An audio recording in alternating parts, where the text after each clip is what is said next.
Belakangan ini, warganet dihebohkan dengan episode Upin dan Ipin yang menayangkan karakter Susanti akan pulang ke Indonesia. Bahkan salah satu warganet mencuitkannya ke akun Twitter Wali Kota Surakarta, Gibran Rakabuming. Warganet dengan akun Twitter @areyhanadwi meminta tolong kepada Gibran untuk menghubungi Presiden Joko Widodo agar memperpanjang kontrak kerja ayahnya Susanti supaya karakter asal Indonesia itu bisa tetap tinggal di Malaysia dan tidak berpisah dengan Upin Ipin.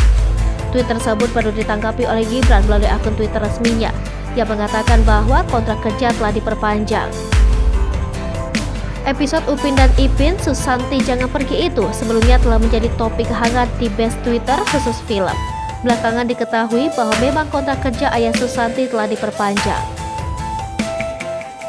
Dalam gambaran tangkapan layar yang juga disertakan, terlihat Susanti memeluk Mei Mei dan mengatakan bahwa ia tidak jadi pindah ke Indonesia karena ayahnya kembali bekerja di Malaysia.